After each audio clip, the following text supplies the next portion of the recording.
What can you do if your aging parent with memory loss refuses to admit to their problems or is waving off your suggestions that they get help? Stay tuned to find out. Hello, everyone. Welcome to Helping Older Parents with Memory Loss, a video podcast series that gives you strategies and information about assisting aging parents who are experiencing memory or thinking problems. I'm your host, Dr. Leslie Kernison, board-certified geriatrician and the founder of Better Health While Aging and also of the Helping Older Parents online programs. In this episode, I'm going to address something that is one of the most common sticking points that families encounter when it comes to aging parents with memory loss. And that is, what can you do if your aging parent is getting upset or is refusing to talk when you bring up your concerns about their memory? This situation is very common, and it's often so frustrating for families.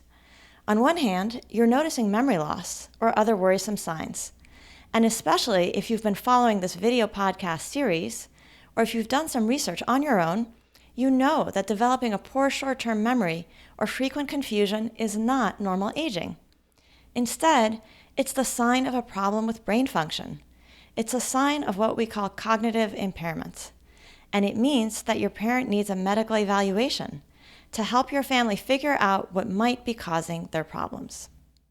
On the other hand, people with memory loss or thinking problems are often not receptive to talking about these issues. In fact, in many cases, they might even be completely unaware of the difficulties we're having. We call this lack of insight in geriatrics, and it's one of my personal 10 warning signs of Alzheimer's, which I covered in a previous episode. Or your parent might be feeling defensive, because sometimes people with memory loss at some level do feel like they are slipping, and that's often very scary for people. All of this means that when there have been signs of memory loss or thinking problems, and well-meaning family members bring up their concerns, it's common for the older person to deny that there's a problem, refuse to talk about it, refuse to disclose whether they've talked to their doctor about it, or refuse to go to the doctor for this problem. If you found yourself in this position, you are not alone. Now, there are some aging parents who are able to admit to their memory or thinking problems, or who fairly readily agree to get the medical evaluation. But many don't. So, if you found yourself getting into endless arguments with your parent, or if you're at your wit's end as to what to do, let me explain some better ways to talk to your parent about this issue. Now, I'm going to tell you right up front, there is no magic formula that makes this quick and easy. But it is possible to make headway when you change your approach to communicating with someone who has memory loss. You just have to use better communication techniques and then practice and persist. Now, in a moment, I'm going to take you through a 5-step process you can use.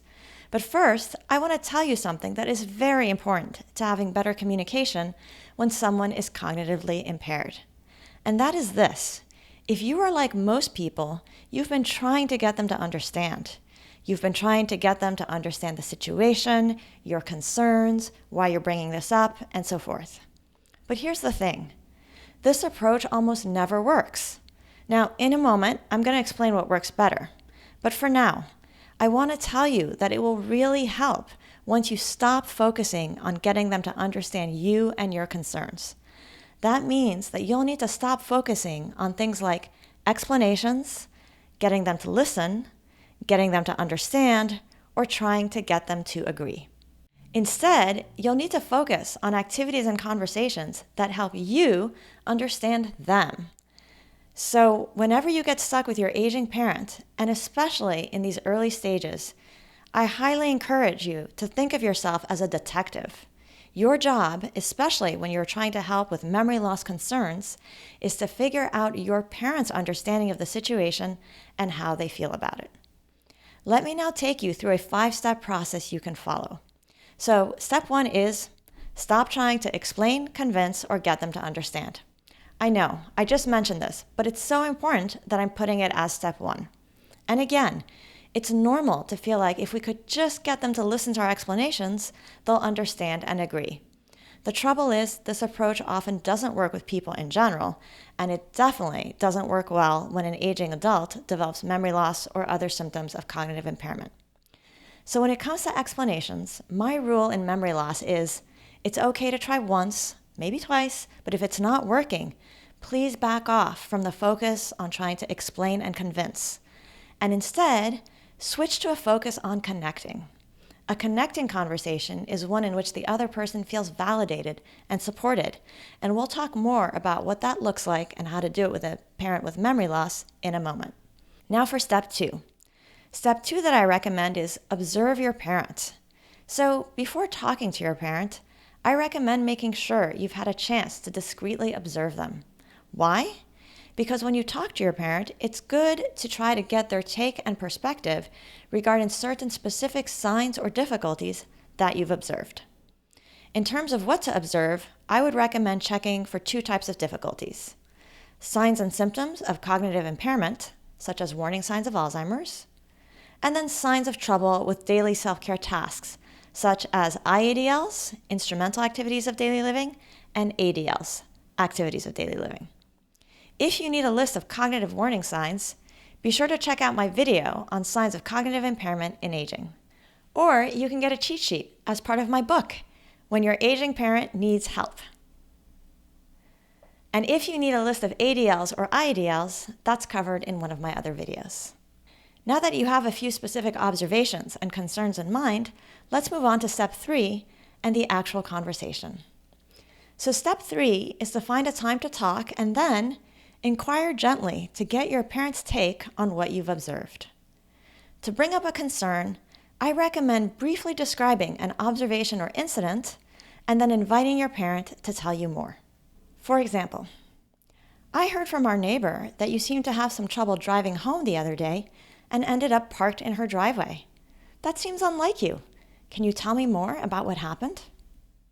Or, I noticed that you seem to have forgotten that we visited Mary just recently. Have you felt like you're having more trouble remembering things? Or, Dad seems to be getting really irritated with you.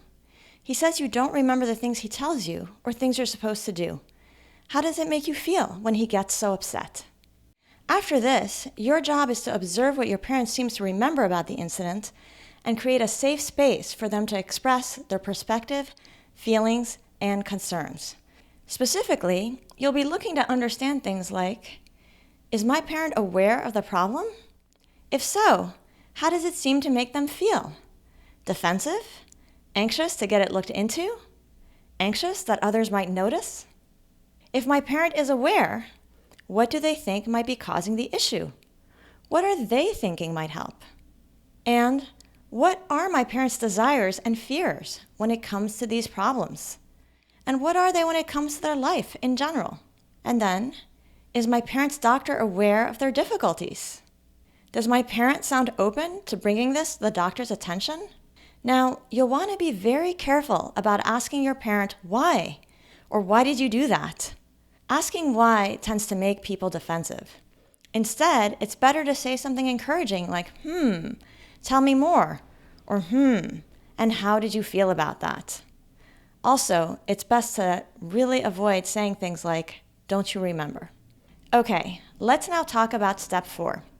Step 4 is validate your parents' concerns, emotions, and perspective.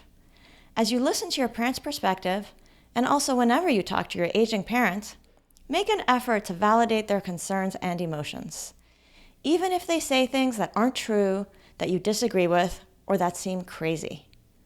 This starts with not trying to explain away their concerns or opinions. So if you've observed that they're often quite forgetful, but they insist that they haven't been forgetting anything and they find it annoying that you're asking about their memory, you don't want to counter at that moment with the evidence that they are in fact forgetful. Instead, you want to use something like reflective listening, in which you say something like, okay, what I'm hearing is that you're not concerned about your memory, and it's bothering you that I've been asking about it, and you'd prefer that I'd stop bringing this up. Now, people sometimes find it hard to validate when their parent says something that's untrue because they don't want to reinforce the mistaken belief.